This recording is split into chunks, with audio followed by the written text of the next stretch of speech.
wow, this is like full circle for me, high school wise, and like growing up wise, to have the talk show in my high school bedroom. Isn't that funny? Yeah. You're like Jerry Seinfeld, having it. He went from being famous and having it in his car.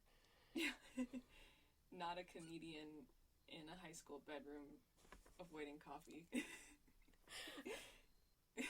But hey, you, welcome to Tampon Talk with Mary. Welcome to the show that only airs once a month. Quick story. So I flew in to my home in Maryland, visiting from college a few weeks ago, thanks to my mom for paying for the flight. Shout out to Mom, she's the bomb for that. And I thought I was going to get my period was going to start the day I had to fly, which is the worst thing ever, is to fly on your period.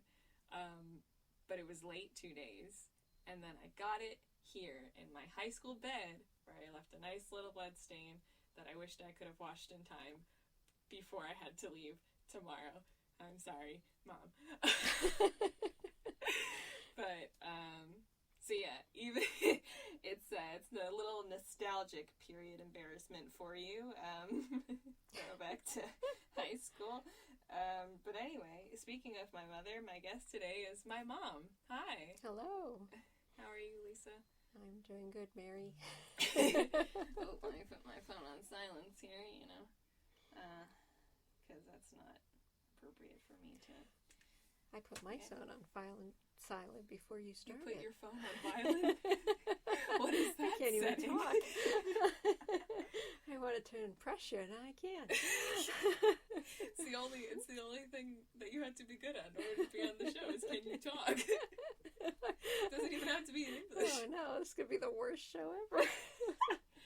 So you were actually on side track real quick. You were actually on Tampon Talk before. But it was when I was young and naive and shot it on Periscope, where it was a live video. Yes, I remember. And people would come on and make comments. Yeah. And you were a trooper, because the internet's pretty mean. Especially to nice moms, but you did great. I don't remember anybody being mean. Was there somebody being mean? Well, I think it was maybe people hinting at sexual innuendos. Oh, yeah, I remember that, yeah. And I told everybody that we had to be nice because you were going on, but nobody listened. It's fine. I'm not on there anymore. There were a lot of perverts on that site, and I got the views that I got because I was called Tampon Talk. It was weird. Yeah. But there were some nice people, though. Yeah, some people who ask good questions, and you said you'd love everybody, which was sweet. Do you still feel that sentiment? Would you? I do. Still love everybody? I do. I love everybody. Oh, good. Yeah. Well, there you go, listeners. That my mom just met you, and she loves you. Yeah, so that's I love cool. you. Yeah. Well, let me subject you to the treatment I give my other guests, is that I invite my guests to share a tampon terror story, in which they share an embarrassing period story with me about something that's happened to them in their life. Okay. So you have any that come to mind, or... when I was probably like a junior or senior in high school, and my mother never taught me about tampons. She only taught me about pads. And I was at my friend, we must have been seniors, because I think it was like a senior summer party or something. And my friend had like a big house and a big in-ground pool, and she invited like everybody in the class, or something like that, and I had my period, and I just thought I couldn't go swimming, and so she was asking me like, "Oh, when are you going in?" I said, "Oh, I can't. I have my period." She goes, "Oh, just go in my bathroom." She says, "And just get a tampon, and then you can come swimming." And well, I had never used one, so I didn't know. I just was like, "Oh, okay." And I was trying to figure out what to do with it, and I put it in and left the applicator in with it too. Oh no! I thought, this is terrible. Why do they like these so much? I did that too. Yeah. When I first learned. And then No. she's like, "You coming swimming?" So I put on a pair of denim shorts and went swimming with the applicator. Oh my god! And I was like, "Okay, I think I'm done swimming," and took it out and thought, And it wasn't until a number of years later I actually figured out how to use them. But that was my first experience. Wow. So when was that? When did you graduate in 85. 85. Mm-hmm. So that was 1985, and then so a few years later would have been like 87 or 89, and you're like, oh, this is how. Oh, I don't think I probably started using tampons probably like 1990 or something. Oh, wow. Yeah, no, it was a couple years later. Yeah. So I think that like I'm still relatively early on in having a period. So like for me to fathom that there were 5 years that went by of not using like a tampon is just, that boggles my mind. Yeah. But that brings up a very good segue into our topic for today. Is I wanted to talk about having like the period talk at home. Talking with different friends about it, it seems like they get a really extensive talk or they don't get one at all. So I was really interested if you were able to share with us maybe what the talk was like for you when you first got it, if there was one, and then maybe explain why it went the way it did, if you can recall. Yeah, I mean, I vaguely remember the majority of it, but it wasn't long. It was just my mother, sat me down and explained to me what a period was, and then showed me what pads were, and she showed me the pads that didn't have adhesive, the kind you had a clip. They had like long, like long tails to the front and back, and she said, "This is what you'll have to use," and she just kind of, and she made it seem like it was, you could tell she was embarrassed. Yeah, and she didn't really want to talk about it, and she was trying to explain it to me the best she could, and then she gave me a book and said, "Here, read this." Well, oh, you got a book? Yeah, it's a little booklet, not a real book, and I don't even think I read it because I'm dyslexic, I had ADHD, last thing I was doing was reading, so I kind of flipped through it, and I just figured one of my friends would fill me in. So, it's like, hey, did you do the reading? Like, can I help your notes? Like, yeah, something like that. But yeah, that was it. And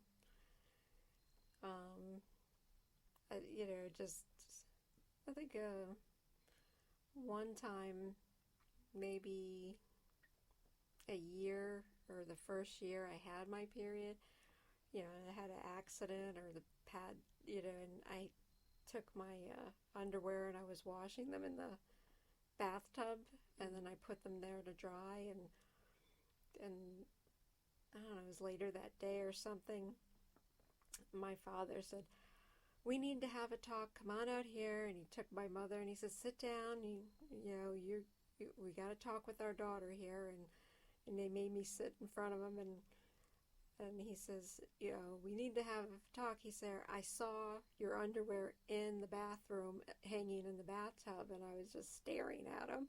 And he's like, "You are way too old to be having accidents in your pants. You don't wear diapers anymore." And he thought I went to the bathroom in my pants, and I said, "That's not what it is." And I looked at my mother because he made it look like she wanted to talk to me too, and then she started shaking her head and mouthing, "I have nothing to do with this."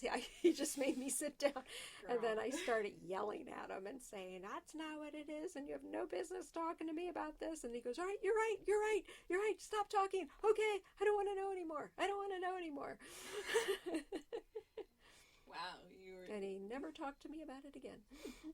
It's an interesting way to play on the stigma. And use it as a weapon. Wow, what? And that's so weird because he talks about how he hunts all the time and if you're skinning animals and yes. dealing with that, so how is that any worse or better than underwear I have no with period idea. Blood in it? You're right.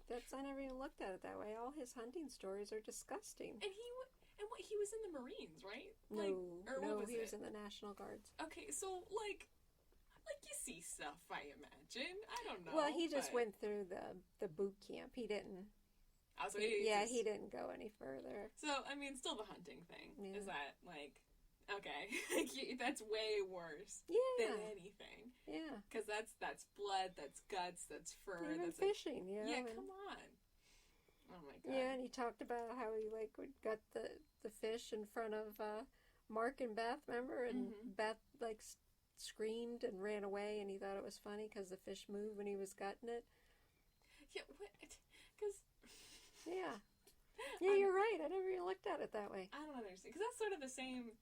I mean, that's kind of part of, like, what we talked about, like, in the episode about stigma, where it's weird that there's this idea that, like, we're seen as squeamish, but we deal with that, like, as a regular, but... And then men are seen, this is being very broad, but, like, a lot of men are being seen in a way where it's like, oh, we can deal with the, you know, the grum, the dirt, the grime, you know, beer, you know, truck driving, but then there's, like, a period stain of 2 teaspoons of blood, and it's like, never talk to me again. And they're squeamish. Yeah, what? I never looked at it that way. That's funny. That's something I literally, like, because that's my thing with Dad, where it's like, I literally cannot fathom, like, why that is the problem. Yeah. But everything else is fine. Yeah. I don't know. It's weird. But, yeah, do you think that happening to you and then the talk that you had informed, like, how you talk to your daughters about it, or did you just still approach it in your own way, I guess? I think probably, like, Noelle being my first girl, you're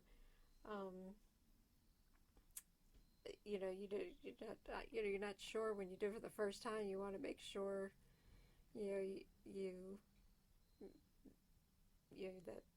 you're telling your daughter everything she needs to know, and you don't want her to be embarrassed, and you don't want her to, you want her to be able to ask you if you have questions, and I just remember, like, not only with my daughters, but even with some of my younger cousins, I wanted to make sure when they all got their periods, like, if any of them were talking to me about it, that they all knew how to use a tampon. That was one thing I remember. I was like, and you know how to do this, right? And this is how it works, because I remember my experience thinking, I don't want anybody to go through that. Yeah. So I'm sure, like, with Noelle, I probably made, like, mistakes that I wish, or I talked to her differently or did it better. I'm the kind of mother, it's like I think about my kids, every day, and I think in the past, and I think, oh, I wish I did that better for them, or I wish I talked to them more, I wish I held their hand longer, or whatever, But, but yeah, I definitely wanted to make sure I communicated more, because I didn't feel like that was done for me. Yeah, and Noelle talked about it a bit when she was on. Like, say if listeners wanted to go back and understand what I'm talking about, it's like the 2nd episode or the 3rd episode. But she talked about it, and I think that there isn't. I think there's more of a narrative to remove the stigma now, because she was talking about a time when she brought, like, I think you had educated her, but she got her period and she brought an entire pack of pads to school, and she said that she went to go open them in class and someone thought that she had candy, and then she came home and told you about it, and then you said something like, or she remembers of it, like, oh, we didn't have to make a whole show of it or something, and like, but I mean, it's, yeah, but I mean, truthfully, I mean, it's the effects of the stigma, and yeah, I mean, you learn, but and then, like, with me, I remember you hitting on the pads note hard, and then really pointing at, like, I think I didn't realize there was an adhesive part either until, like, I felt the paper and I was like, oh, this is weird, and I pulled it and I was like, whoa, and that changed my world. Because we, like, I don't know if you remember it, but it was like I slept over like Tara's house. Shout out to Tara, hi Tara. But I slept over her house after a middle school dance, and got my period for the first time ever at her house, and like I think it was in her sleeping bag and on her floor, and I got so panicked. That's why I called you, I think, so early in the morning, or texted you or something. I'm pretty sure I had a phone then. I was like maybe 12 or 13. But I was like, you can come pick me up. And it was like before everybody got up, and then like her mom was in the kitchen and heard me come down. She's like, oh, you want breakfast? And I was like, I gotta go. And then you came and picked me up, and I told you what happened, and you immediately drove me to Walmart and walked me through the aisle. Mm-hmm. And then you gave me, I think you gave me either a pad from your purse or ones that we bought, Mm-hmm. and then told me to go into the bathroom. Mm-hmm. And so my first experience happened in a Walmart. Isn't that sweet? but I remember that, and then you talking about it, and then I very vividly remember Dad being in the room when it happened, where I was sitting on the couch, like feeling it there for the first time, and like not knowing how to sit. Right. And you just being there, and then Dad walked in the room and was like looking at the thing that he does where he looks at you and he like looks at me and he's like, what happened? And then you were like, or something. Yeah. And I guess that's where I became aware of like, oh, like we can't talk about this. Why is that? You know? Yeah. And I guess this is why it's spiraled into this. Yeah, where I only demand we your talk father about wasn't good at talking about it, and I probably didn't want your feelings hurt or something. Yeah. Yeah. Yeah. But I can remember I can remember when like his sister got it, your aunt got it when she was a kid, and he was upset by it. Like we were, he's older and the way I can remember him saying like she just threw them in the garbage and you could see what they were, and I didn't, and I had to talk to my mother and tell her she can't be doing that. And it was like so there was 3 boys before they had a girl, so yeah, it was the first time somebody was like that. So imagine all the poor stigma she got. It was like that conversation we had a little while ago where you're like, God knows, where it was like our family members where they only like boys and they always had girls or whatever. Mm-hmm. And now he had a bunch of daughters, so that's what he gets. You know what? Shout out to Dad, who still won't come on the show. You have to deal with daughters. And your wife and your daughters. Right. Because of that. Because of that moment that happened to his sister. That's what you get.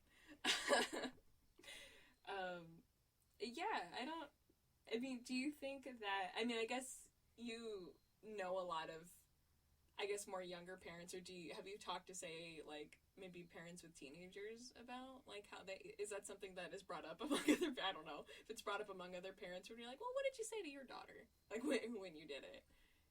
Like, I don't know if there's I don't remember. I don't remember that. Like talking to other parents about it. I remember when I was like a junior in college. Like the way I went to college was I got an associate's degree, and then I changed schools and went and got my bachelor's degree. And I was working at a daycare. It wasn't like a daycare center. It was like a company, and they had daycares like in all different counties. And I was a floater. I went to all of them, and that's just how I made my money in college. And I can remember like really learning a lot about it. Like talking with the girls, the other ladies I worked with.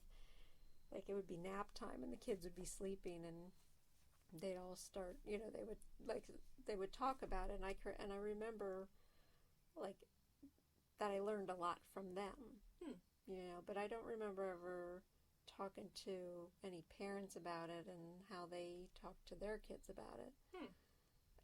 Like you said, there's a stigma, so and it's supposed to be some kind of secret thing. It's kind of neat what you're doing, because it was supposed to be something embarrassing and not anything I should talk about when I was in high school, and I was always amazed when somebody did talk about it, and I learned from it, and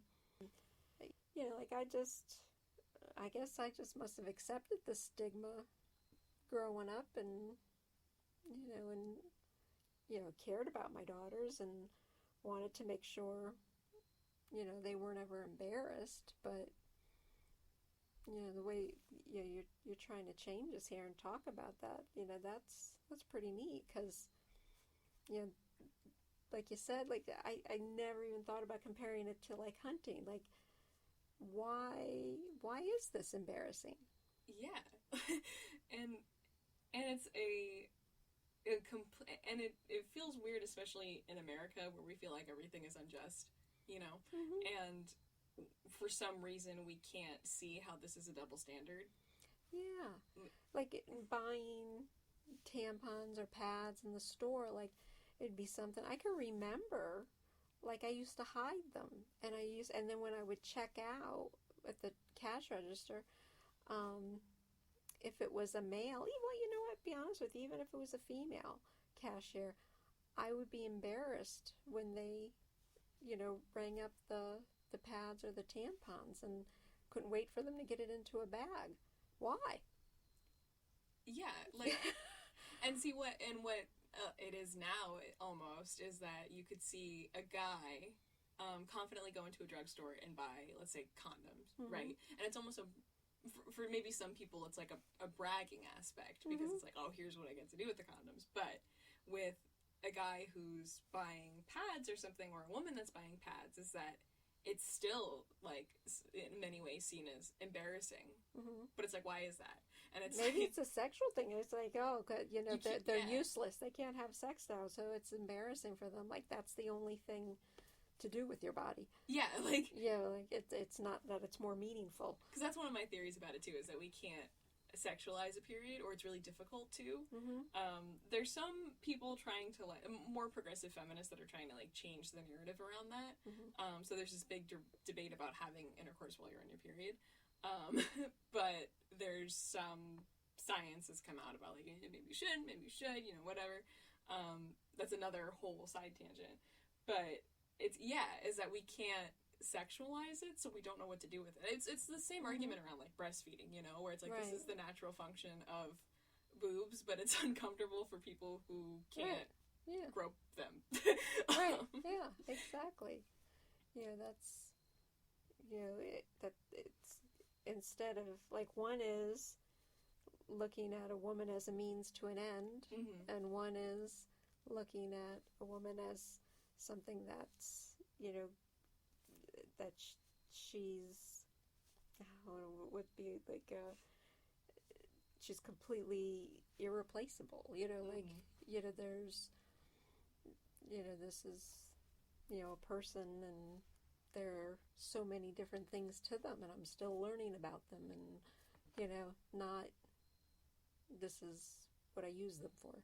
Yeah, and what's incredible to me is that I think it's hard for people to think about, too, is that just the biology of a woman, and that we're so complex. We're sexually complex, our anatomy is way more complex than men, and maybe it's easier to just reject the information than to learn about it. And this is where the ignorance comes from, too, How about that? Yeah, because when you look at science and research, most of it's done on men. It is, unless it's specifically for an issue that's only for a female. But I mean, that's why for so many, hundreds of years, like, women were being over medicated because, certain research wasn't being done on women as well to see how the medication would affect them. Yeah, it's we had, and so it is, like that. I think that's a really good theory because it is very complex. Mm-hmm. Yeah, so... But, yeah, and we're not finding beauty in the complexity. We're rejecting it. And it doesn't make sense because despite all of this, we still continue to progress as the human race. Mm-hmm. Women still continue to have children or, don't have children or whatever. So, I mean, women are constantly fighting battles. Mm-hmm. And and only other women can see it or acknowledge it. Or sometimes they don't. Maybe they're too affected by the stigma and they don't recognize that these other women are fighting. But in order for us to break the stigma is that women have to lead the conversation and then men have to listen. I remember taking a college course about a theology course, and it was on, like, the Virgin Mary, and it was the first time I even thought of the Virgin Mary as a woman, really. Here, let me provide some context real quick. So my, for those of you who aren't, is that my mom is Catholic and we were brought up Catholic, so that's where, okay. This is coming from. Yeah, because there's some people who listen who aren't Catholic, but yeah, right. This is where it's coming from. So in the time period, so when she had her baby, when she had Jesus, and the pictures and the stories all like put this around of being, the Christmas scene and the swaddling clothing and all that stuff. And the professors that I learned from about, the birth of Jesus, they said, well, the likelihood of, because after you have a baby, you bleed for just like a period, for, a couple days. And that women at the time when they had their period back, 2,000 years ago, there was a place outside of town that had a pool. And they all had to sit in the pool to cleanse themselves. It sounds disgusting. I would not want to sit in a pool with a bunch of bleeding women. Like, you're going to be covered, right? Yeah.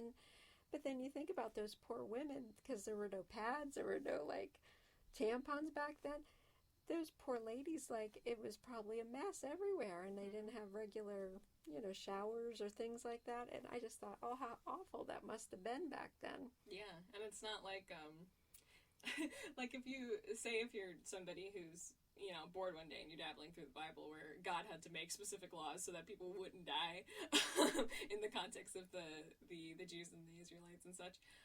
So, you can't eat an animal's blood, but there's nothing really about women's blood or human's blood.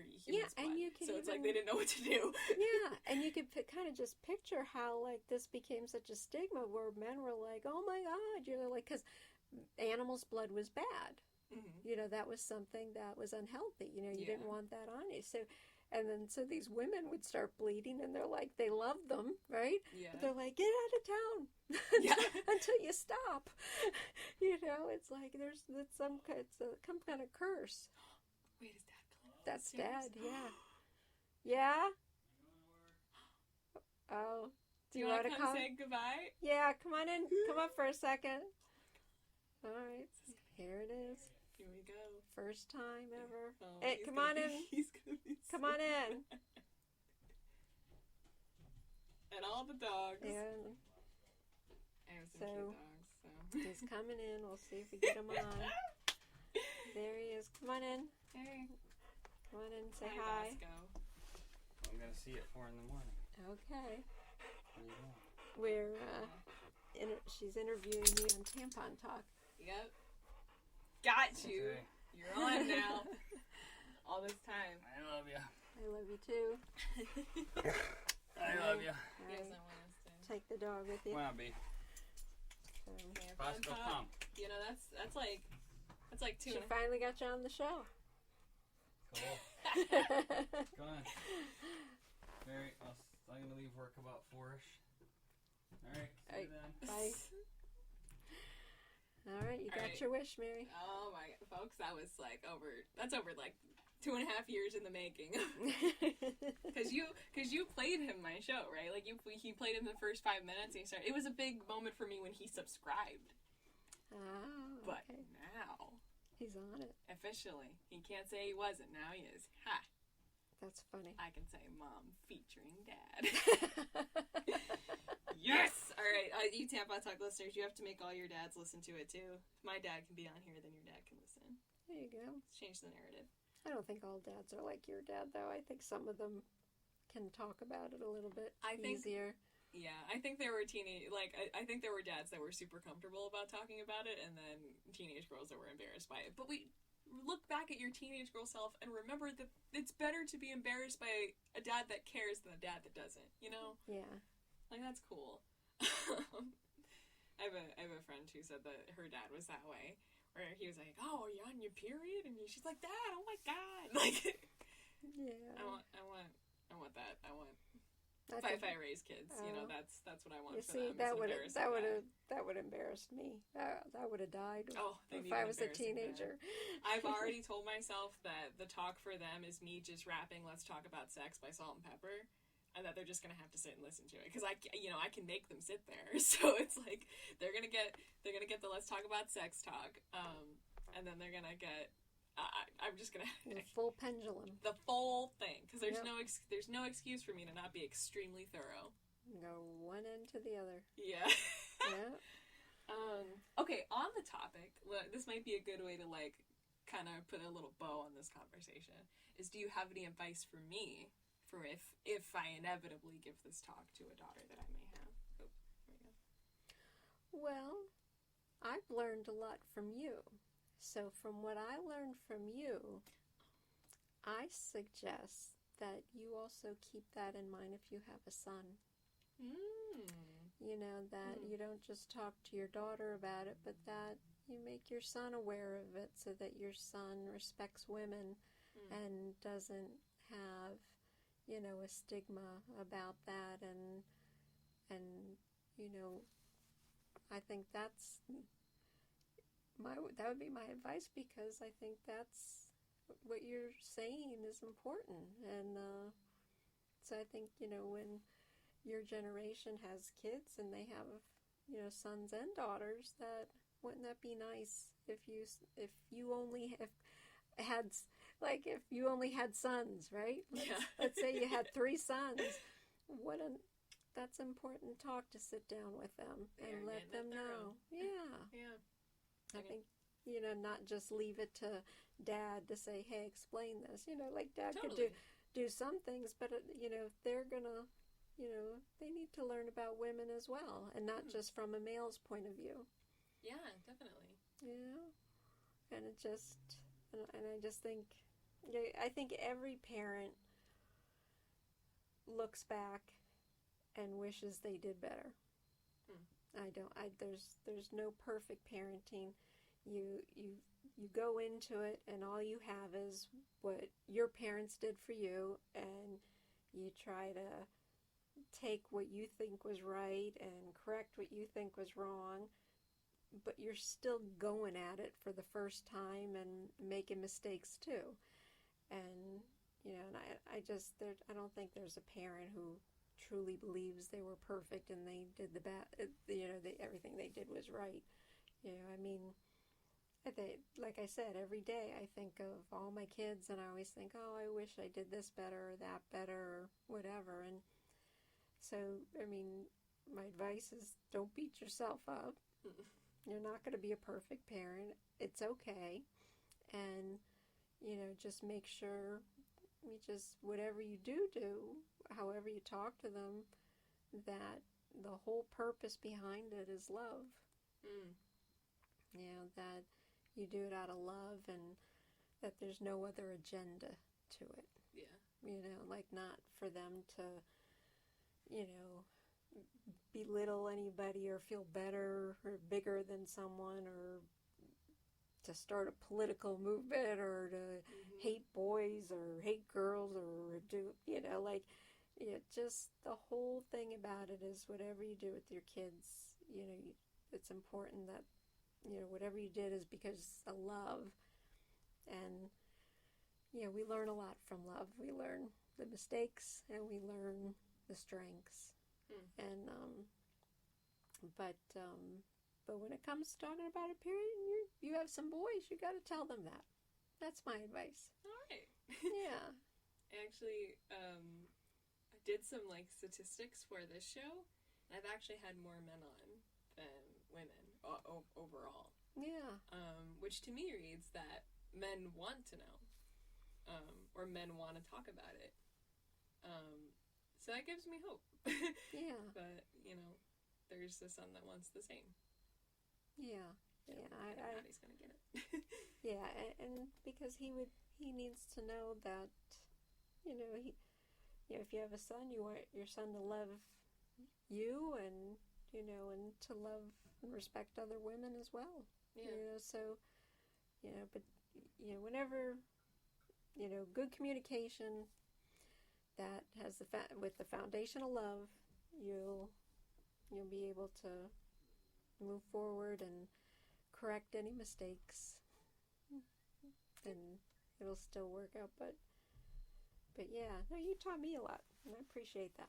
Oh, that's sweet. Oh, I'm like a melted ball. Yeah. Do you have any like final thoughts or anything that you feel like we need to wrap this anymore, or? Yes, I think I need to start a show. That remember I told you? Oh, yes. Yes, I'm going to start a show because at this time in my life, because now I'm 50, so I don't use tampons anymore. I don't use I'm not doing that anymore. Yeah. But now I'm starting to go through menopause, so we have to come up with a menopause show, and I could do it. I could coattail your tampon talk, and maybe what would be a good name for it? I think we said mine only works as like a segment, not as like a full show, but a menopause minute. There you go. So if you say it can't handle like a 30-minute show or an hour show, it's just a little short little thing talking about menopause. Yeah! There you go. That'd be perfect because I'm old and forget everything, and I could probably talk for a minute and be okay. It's like welcome to Menopause Minute. I've sweat a lot and I don't know why. What are we doing? Anyway, have a good day, hon. I'll see you when you get home. I'll get dinner started. Bye. And it's like for the broader. I don't know. We can make T-shirts. We can like make a really cool killer theme to go into it, where it goes like this is Menopause Minute, and then it's your voice like, hello, hi, Lisa here. Welcome to Menopause Minute. I'm at work still, can't retire yet. I think it's I'll post it to Instagram, make a little graphic, and see how it bites with people if they like Menopause Wouldn't Minute. that be funny? Yeah. Or audience members or listeners. I shouldn't say audience members. We're not actually a live show.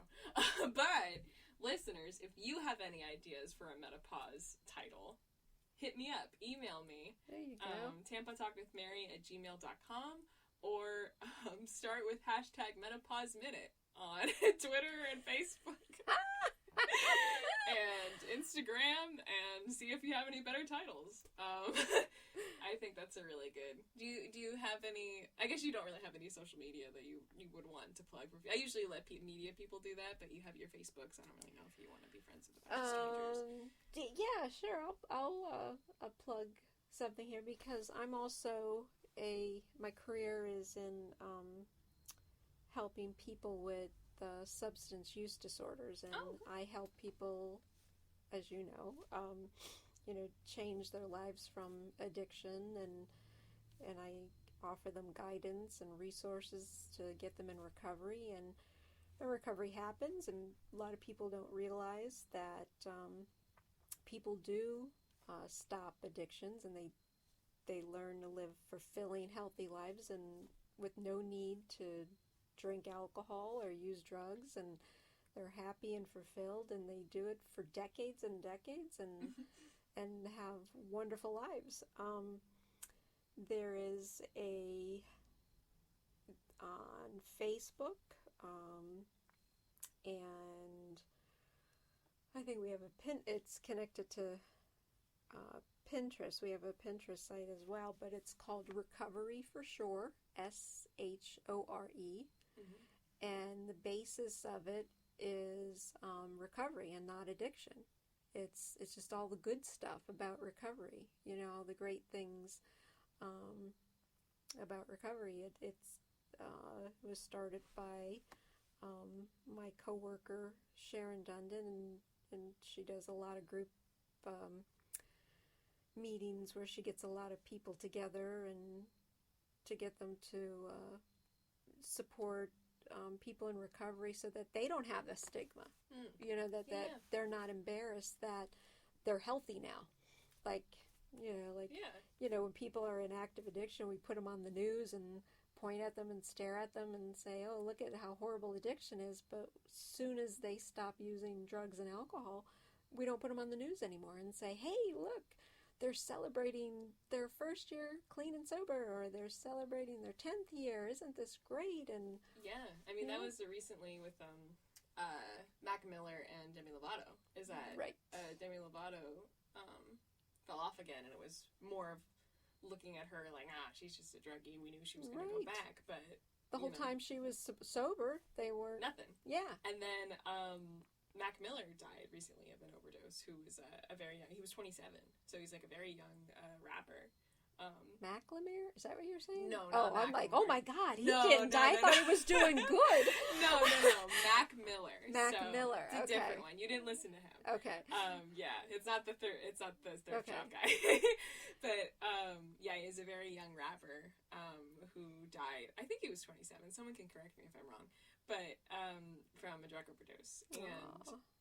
some people, because he was dating Ariana Grande, and they split, and she got engaged to Pete Davidson, who's on SNL, who you know. Okay.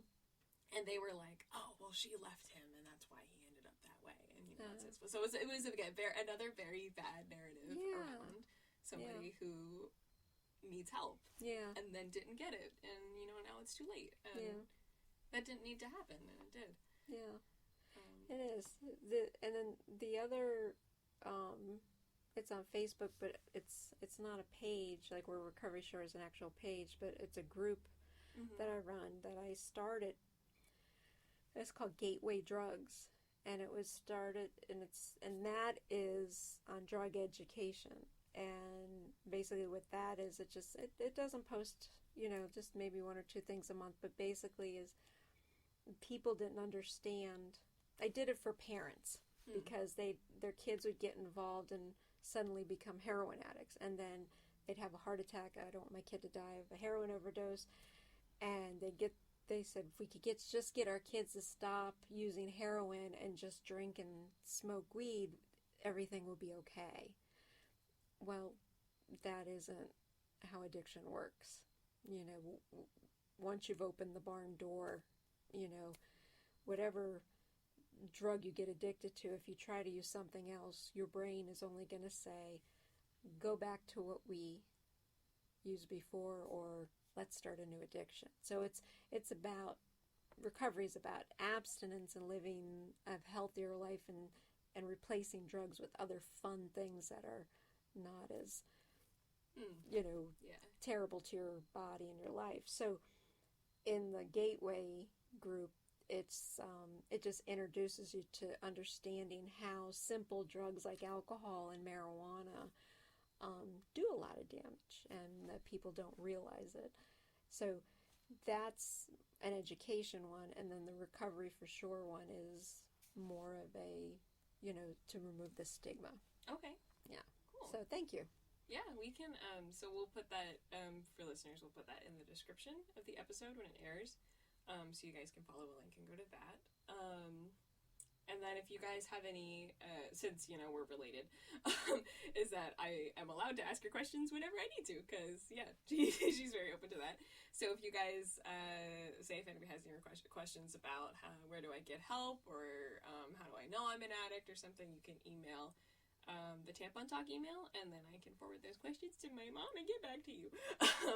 I think that would you be open to that if of that course. were something awesome? So you can email tampontalkwithmary@gmail.com with your Tampon Talk inquiries, as well as your recovery and sobriety questions, and I can get those answered for you as well. If it's a Google search, might as well talk to an expert instead of whatever. Well, cool. So we'll plug that. Well, thank you for being on, and I would thank Dad for surprisingly being on, but he ran away. But he said cool. We said he was on Tampon Talk, and he said cool. He did. Wow. That just means he's proud of you. He's probably still embarrassed of all that stuff, but he's proud of you. Good. We'll get it. We're there. I think that's some milestones happening on the show. But I want to thank you, Tampon Talk listeners. And then, as always, you can follow our social media on Facebook while you're looking for the Recovery for Sure page. You can also like the Tampon Talk with Mary page on Facebook. That'll link you to the Instagram, which is Tampon Talk W Mary. We're also on Twitter, but it's it's a weird platform and it's hard to update. So you can do Tampon Talk W Mary on both Twitter and Instagram. Follow those. And again, email is tampontalkwithmary@gmail.com. And yeah, so if you're a bleeder, keep on bleeding and know that it's okay. If you're not a bleeder, maybe just, be a nicer person. This is an you're probably a nice person already, but this is an invitation for you to have empathy for people who have periods, because whether you like it or not, you came from a woman, most likely. Yeah, and we're supposed to love one another. Yeah, and exactly, and not shame one another. Exactly, and you probably know someone who's had a period, or bumped into someone at the store who's had a period, but is that you should know this information, and you should love someone who has periods. You also love someone who doesn't have periods. It's just a lot of love going on. That's right. Exactly. But I want to thank you all for listening. Again, follow our social media. But as always, tune in for the next episode. Use hashtag. Oh, okay, I remember. Use hashtag Tampon Talk Tuesdays to let me know you're downloading the latest episode. So remember to use hashtag Tampon Talk Tuesdays. But yeah, anyway, we'll see you next time on Tampon Talk with Mary. Bye. Bye.